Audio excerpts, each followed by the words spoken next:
Hi, I'm Jake. I'm Will. I'm Jack. And we are a band together. So this is Audrey Poop. She's from Philadelphia. Yes. She went in, she found a bump on her wrist. She thought it was a spider bite, and she followed measures to take care of it. And afterwards, when it was still there, she went to the hospital to get it looked at. When she went to the hospital, they found out that it was actually an infection from strep, staph, or a polynegative bacteria that was picked up on her hair tie that went into her wrist through her pores. So this is a medical issue caused by hair ties. A more common issue that we found is hair ties just leaving a marker on your wrist, being an irritation or cutting off your circulation. Our solution to this problem is a bracelet with a groove in it, where the hair tie will sit, elevating the hair tie from the wrist and eliminating the uncomfortable marks left behind. Based on our problem interviews, we discovered that there was a range of customers, and they are girls ages 15 to 25. With that, there are two markets that it really breaks down to, which is high school females and college females. All right, so now for our market size. So we believe that our total addressable market is around $110 million. And the way that we estimated this is we took the total number of females 15 to 25 in the United States with a household income of over $80,000. Because honestly, this product is more of a want than like a necessity. And then to get our sizable addressable market, we take those same factors, only we narrow down the geographical area to just the girls around the Chicagoland area in the Midwest. And then, back. And then by year 5, we estimate that we will have 15% of the total market share. Sorry. For our competitors, we have two main competitors, which are Ash and Bridget bracelets and Bittersweet bracelets. Bittersweet is a more high-end bracelet, and it frequently is it's too expensive. It can be anywhere from $45 to $120 for one bracelet.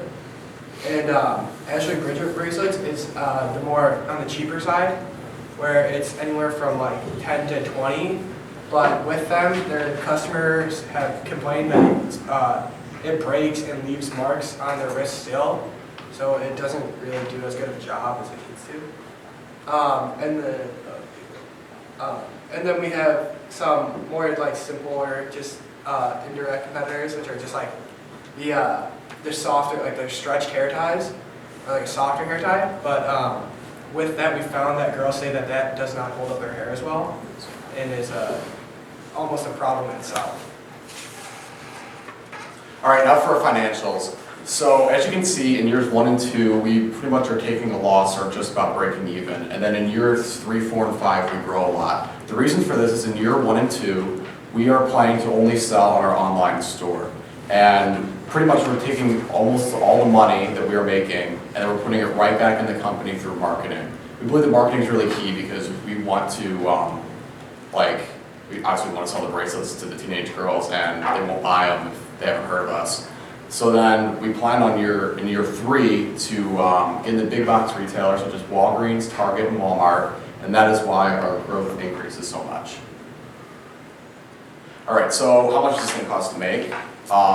We estimate that it costs about $2.51 to make, and then we plan to sell them for $9.99 a piece, which gives us a total profit margin of around 75%.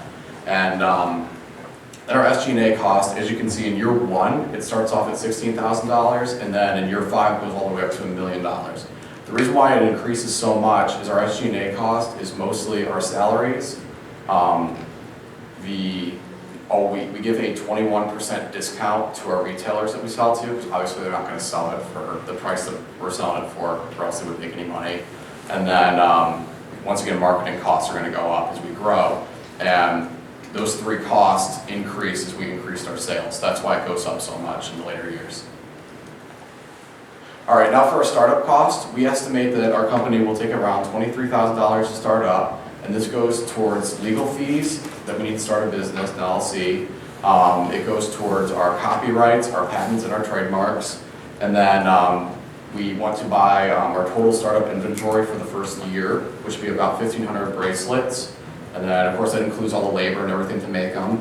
And then finally, once again, I keep hitting this home, we really need to focus on our marketing costs because we want to do guerrilla marketing, we want to do a social media campaign, And one big goal that we'd like to do is some kind of celebrity endorsement, because we've seen just how well that works for other products, such as like some of the Kardashian line stuff, if you guys have ever heard of that. Yeah. So for our MVP, we did a landing page. We really kind of, so we had 2 products on there. We did a metal bracelet and a plastic bracelet, hoping to solidify one of those ideas and make sure that we had a good final product. And then, but with that, we ended up having a few troubles, and we really found out that it wasn't like working well. So for that, we had we shifted the prices around and still didn't find very the numbers that we were hoping for. Yes, we've not found like a concrete marketing / pricing solution to our product yet, but that's why I tested. So then finally, we come here today seeking $27,000 for 40% of our company. This is based off of pre-money valuation of $200,000. And I know that doesn't add up because we believe that we are still highly risky, especially of our MVP trials being mentioned. So that $27,000 will go to the as aforementioned startup cost, which once again includes our legal fees, our startup inventory for the first year, and the other thing. And then the other money goes to, we plan on having a cumulative loss in the first year. And then we also want a liquidity cushion, because as you guys saw in the second year, I wouldn't really count $100 as making money, so we just want to make sure we're totally covered. Thank you, we are band together.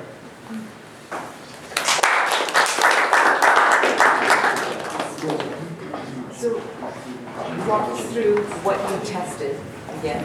What We product had you tested? no feedback from our MVP. None at all. We do not have anything for you. It didn't go successful. It didn't work. Well, you learned something. What didn't work? We learned that our marketing strategies didn't work, so we tried doing a social media campaign. Refresh our memory exactly what you did and then what you found. Yeah. So we started up an Instagram account, Okay. and we tried to gain followers through that. We got a couple hundred followers, and then we put a link to our MVP landing page in there. And we just didn't get a whole lot of feedback. I tried to bring in talking interpersonally to people, trying to bring them to it, and we just didn't get much from it. We didn't get that many clicks. I think once we asked people to maybe look at it, I think that they seemed kind of okay with it at the start, and then when we might have mentioned oh, go check out our website, I don't think we got the follow through. So when did you find this out in the MVP? We met in February. When did you have evidence, Jordan, to say, hey, we're not finding anything that's working here? Well, after we met with you guys, we only had the website up and running 3 weeks after. It took us a while, and then we never got to promoting the page off social media. So I think after a few weeks after that, we just realized all of our efforts weren't that great. We weren't pushing as hard as we could, so we just didn't get anything out of it. So what does that tell? Where do you go from here when that happens?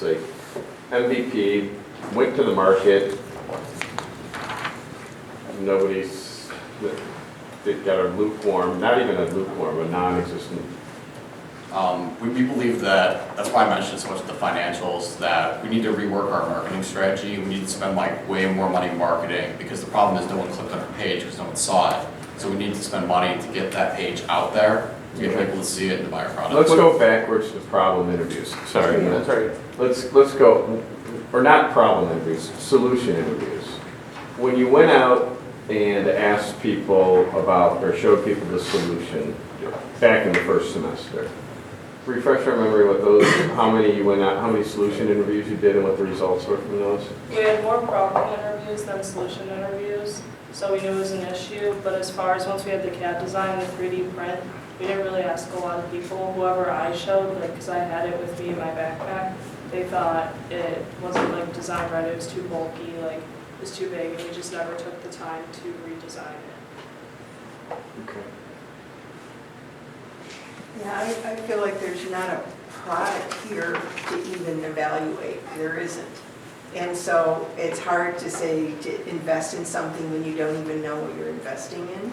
So I'm not sure what you guys were expecting us to do today, in terms of feedback for you.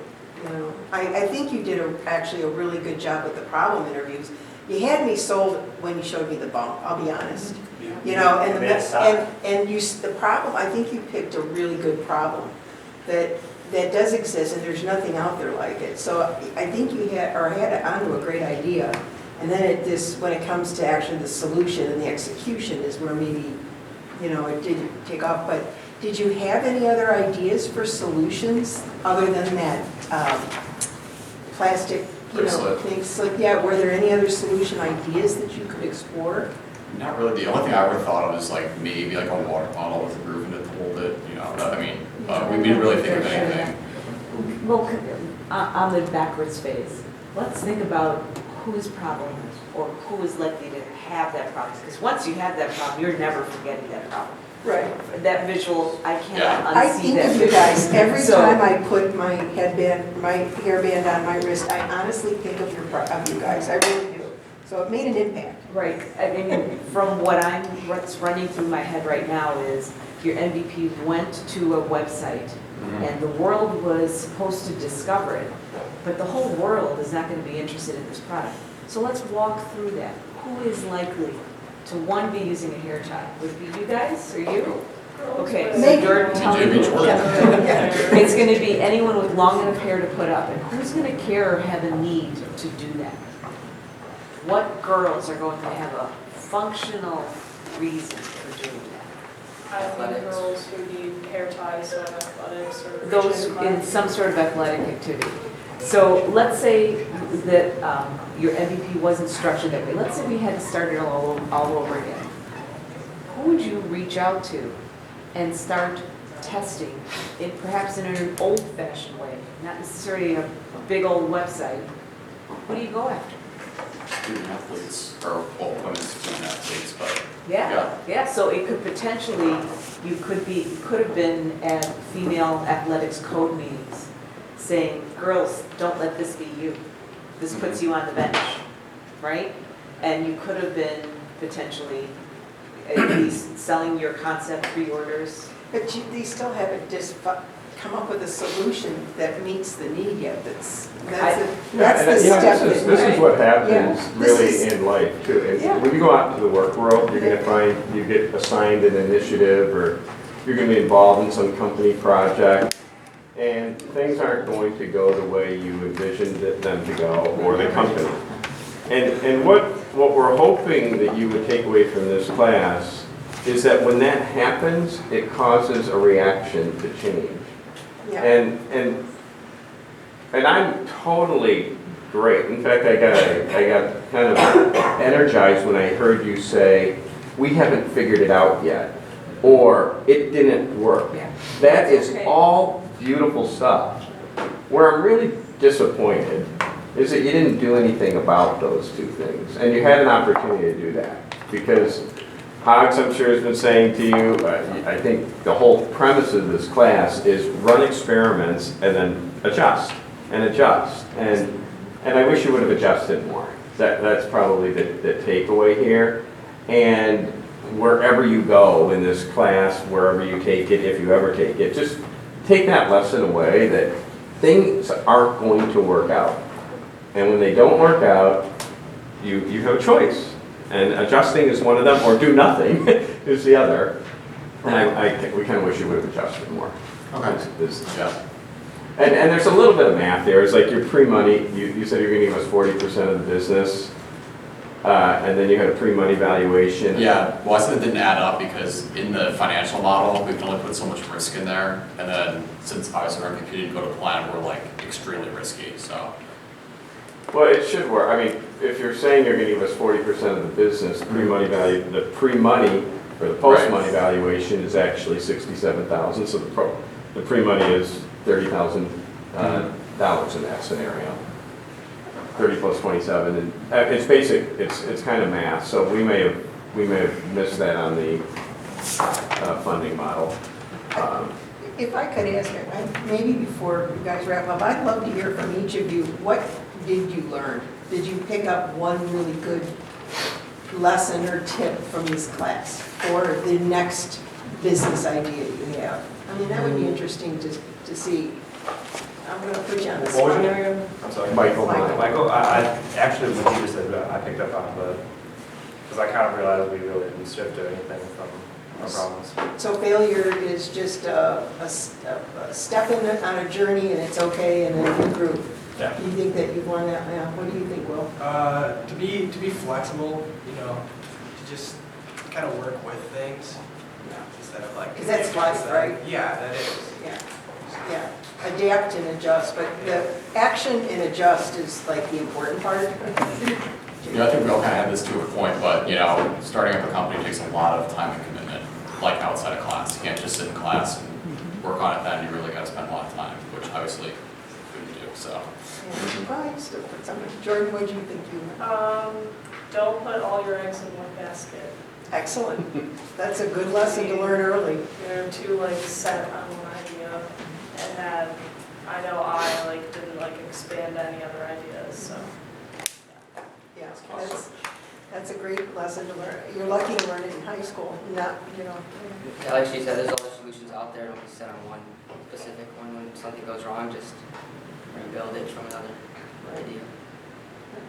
Yeah, I always think of Einstein, you know, or Edison, how many times he tried something. Okay. All right. Thank you. guys. Great presentation.